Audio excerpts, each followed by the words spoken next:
11월 2일 법률방송 로투데이 시작하겠습니다. 첫 소식입니다.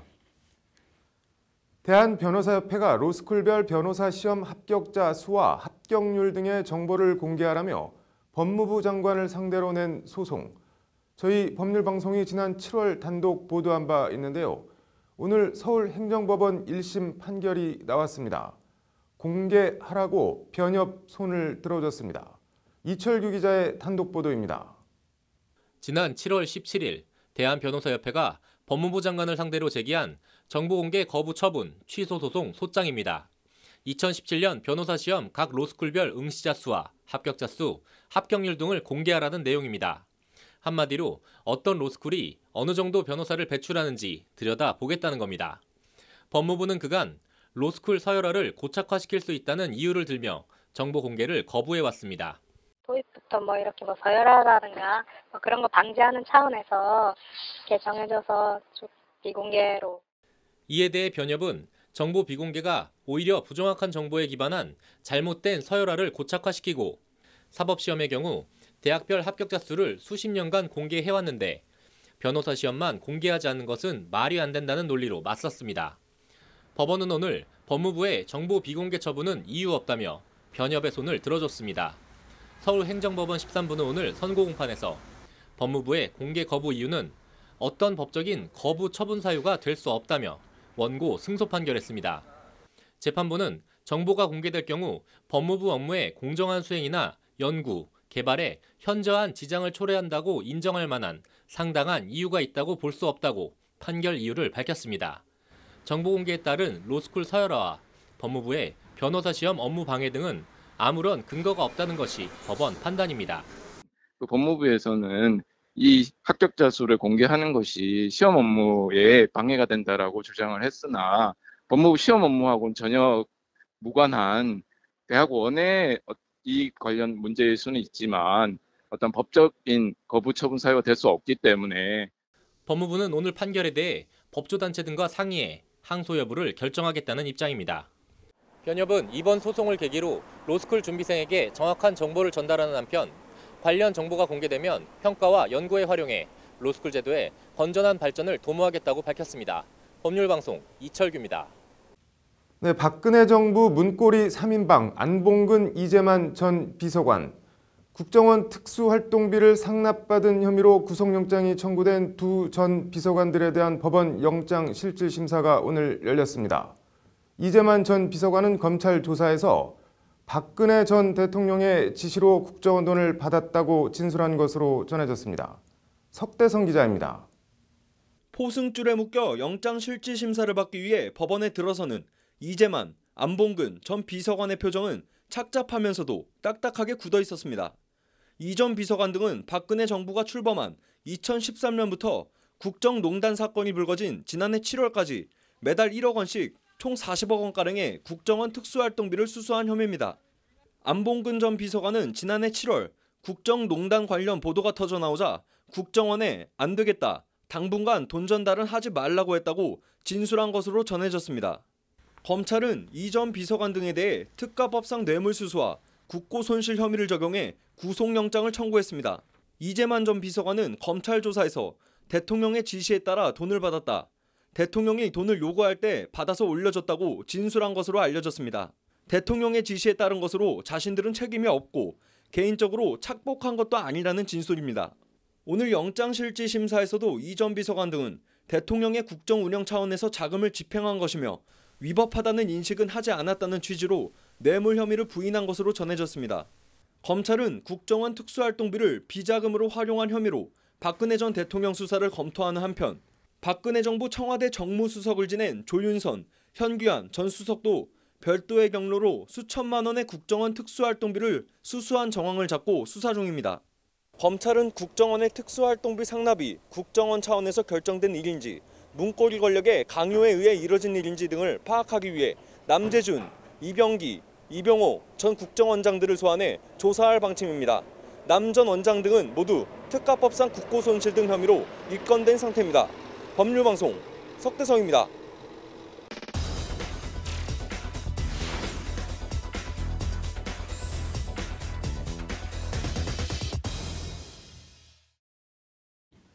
네, 급작스런 교통사고로 유명을 달리한 고 김주혁 씨에 대한 발인이 오늘 가족과 동료 배우들의 애도 속에 엄숙하게 치러졌습니다. 고인의 사고 원인 등을 둘러싸고 이런저런 논란이 많은데 대한민국 대표 교통 전문 변호사 한문철 변호사 모시고 관련 얘기 들어보겠습니다. 한 변호사님 어서 오세요. 안녕하십니까. 경찰이 두부 손상, 그러니까 머리를 다쳐서 사망했다고 발표했는데 이 발표 결과에 대해서는 어떻게 보시나요? 그 두부 손상은 네. 최종적인 원인이죠. 네. 그러니까 그 외제 SUV 차 아주 튼튼한 차가 앞부분이 흔적도 없을 정도로 그렇게 세게 네. 망가졌어요. 네. 그럼 그 차가 옹벽을 들이받으면서 네. 차가 많이 손상됐는데 그때 머리를 다쳐서 네. 그것 때문에 사망했다는 것이고 중요한 것은 네. 왜 그런 사고가 일어났는지 네. 즉 그 차가 멈춘 듯 하다가 쏜살같이 달려가서 네. 그리고 아파트로 이제 전복됐는데요. 네. 그 처음에 그 질주해 나가는 그 원인이 무엇이는지를 밝히는 네. 게 중요하죠. 그래서 사인을 볼 때는 네. 직접 사인, 중간 사인, 선행 사인 이렇게 세 가지로 나눌 수 있는데요. 네. 이 사건에 있어서 직접 사인은 머리 다친 것 때문이죠. 네. 그런데 그 앞에 선행 사인이 무엇이었는지 네. 그것이 어떤 이유에서인지 갑자기 의식을 잃고 쓰러졌던 것으로 그렇게 추정이 되는데요. 네. 그 내용을 밝히는 것이 중요합니다. 네, 뭐 음주나 약물, 졸음운전 등등 뭐 온갖 가능성이 거론되고 있는데 어떻게 보시나요? 음주운전은 이제 119 구급대원들이 출동했을 때 또 네. 병원에 갔을 때 그 환자한테서 술 냄새가 많이 나면 그런 것을 표시합니다. 네. 근데 그런 게 전혀 없었다는 거죠. 따라서 네. 음주는 해당 사항 없는 것으로 보이고요. 네. 그리고 졸음운전에 대해서는 만약에 졸음운전으로 사고가 났다 그러면 네. 1차로에 있던 차가 오른쪽으로 빠지면서 대각선 나오면서 옆에 있는 차를 한번 부딪혔고요. 네. 그랜저를. 그 다음에 4차로, 5차로에 걸쳐 서 있던 그 SUV 차량이 3차로 쪽에 3차로, 4차로에서 중간에 있던 그 그랜저를 또 한번 부딪히면서 나갔는데요. 네. 만약 졸음운전이었으면 첫 번째 사고를 내고 깨야 되는데 네. 거기서 깼다가 다시 또 잠든다? 이건 예상하기 어렵죠. 따라서 네. 졸음운전도 해당 사항 없는 것으로 보여지고요. 네. 다만 언론에서는 혹시 약물로 인한 어떤 부작용이 아니겠느냐 이런 얘기는 나오고 있는데 네. 우선 이 약물이라는 것은 두 가지를 생각할 수 있습니다. 첫째는 약물 중독에 의해서 뭐 약물이나 마약이나 네. 그런 경우는 처음부터 차가 이상하게 가야 되는데 네. 그러지 않았어요. 그래서 네. 그런 가능성은 없어 보이고요. 네. 다만 혹시 어떠한 약을 갖다가 건강 때문에 복용하고 있었는데 그 약의 부작용일 가능성도 일부에서는 얘기하고 있습니다. 네. 그런 것은 네. 부검 결과, 최종적인 네. 부검 결과를 봐야 되겠죠. 네. 이번에는 이제 경찰에서 발표한 것은 국가수의 1차 부검 소견이었고요. 네. 최종적으로 이 화학 검사라든가 여러 가지를 다 해서 그래서 최종적인 부검 결과 나와야 되고 그리고 그동안에 어떠한 그 약물을 복용한 게 있었는지 이것은 건강보험 급여 내역을 보면 확인이 되겠죠. 네. 그리고 평소의 건강 상태 이런 걸 종합해야 최종적인 결론이 나올 것 같습니다. 네.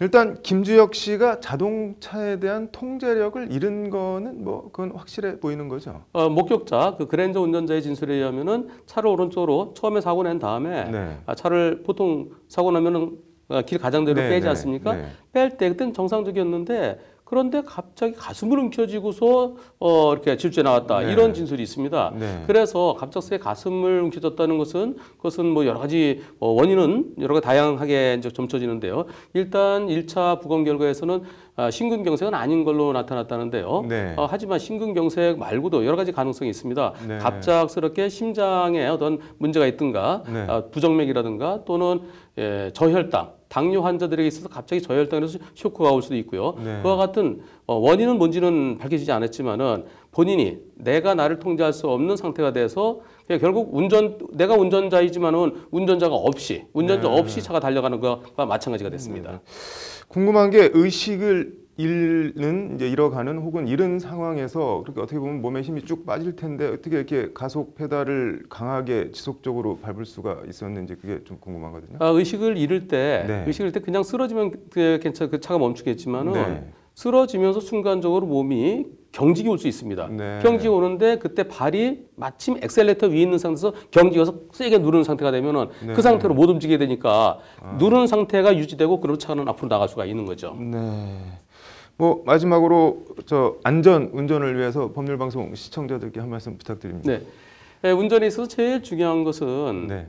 앞을 잘 보고 그리고 문제가 있을 때는 바로 멈출 수 있고 각오 쓰고 그걸 내가 통제를 할 수 있어야 되는데요. 네. 항상 조심해서 안전을 생각하면서 운전해야 되겠죠. 네. 하지만 안전운전보다 더 중요한 것은 예. 내 몸입니다. 이번 네. 사건 최종적으로 어떤 원인에 의해서 통제력을 잃고 쓰러졌는지는 나중에 시간이 지나야 밝혀지겠지만은 네. 이번 사건처럼 본인은 안전하게 운전하려고 노력을 했는데 내 몸이 쓰러지면 내가 자동차를 네. 통제하지 통제하지 못하면 사고로 이어질 수 있고 그 네. 사고로 인해서 내가 죽거나 내가 크게 다칠 수 있고 남을 죽거나 다치게 할 수도 있는 거죠. 네. 따라서 내 건강 상태를 유지시킨 상태에서 안전운전이 필요한 네. 겁니다. 건강은 건강할 때 지키라는 말이 있는데요. 네.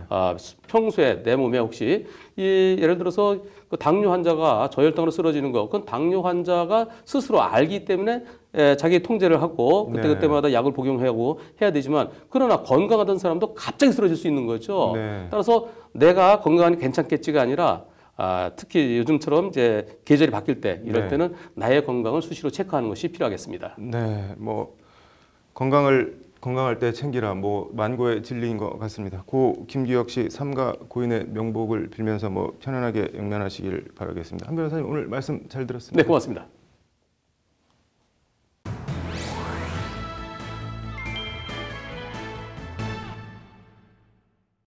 네, 김수현 변호사의 법과 생활. 어제 층간 소음 문제에 이어 오늘은 층간 흡연 문제 얘기해 보겠습니다.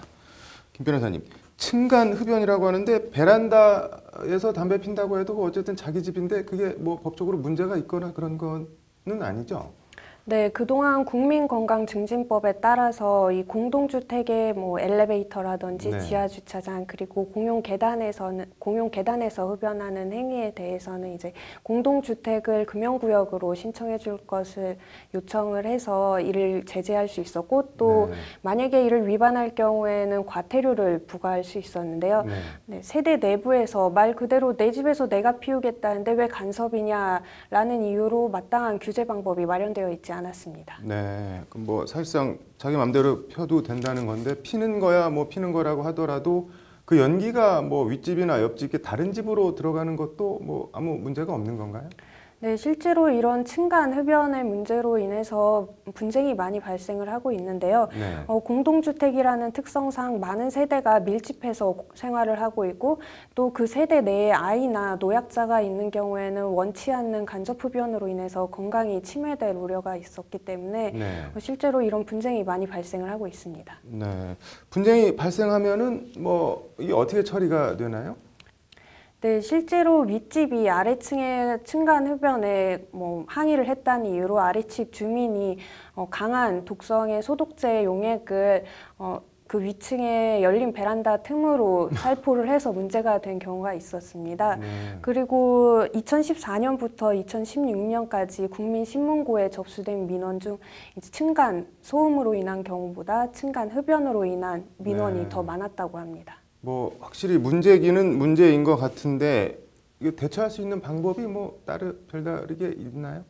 이제 내년 2월에 시행 예정인 공동주택관리법에 따르면 간접 흡연에 따른 그런 세대 내 간접 흡연에 따른 대책을 마련을 하고 있는데요. 네. 그 내용을 보면 이제 발코니, 화장실 등 세대 내에서의 흡연으로 인해 다른 입주자 등에게 피해를 주지 않도록 노력해야 한다. 네. 관리 주체는 해당 입주자에게 일정한 장소에서 흡연을 중단하도록 권고할 수 있다.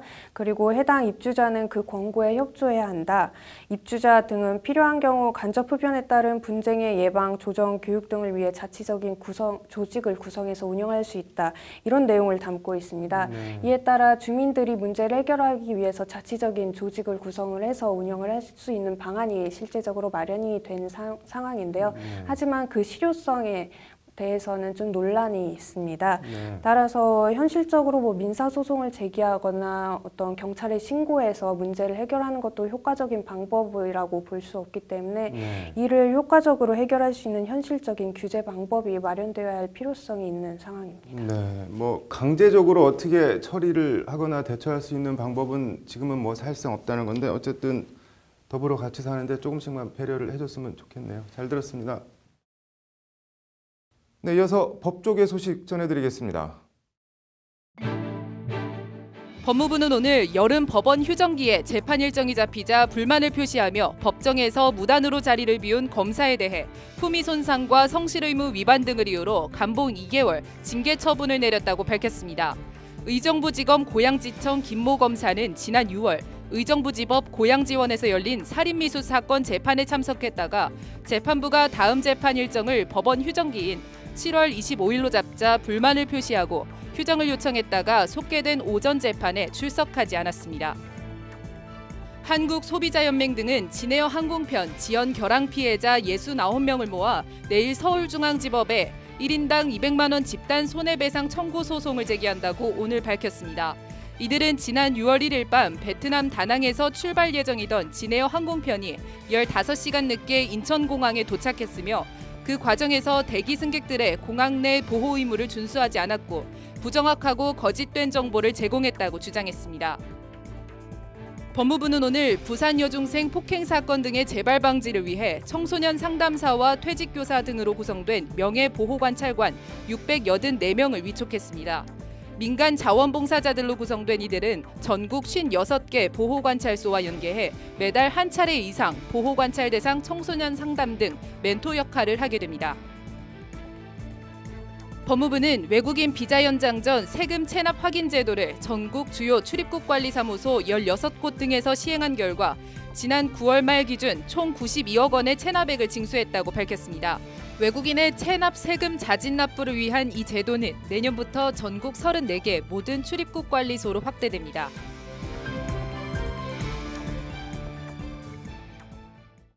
(11월 2일) 법률방송 러투데이 마치겠습니다. 시청해주셔서 고맙습니다.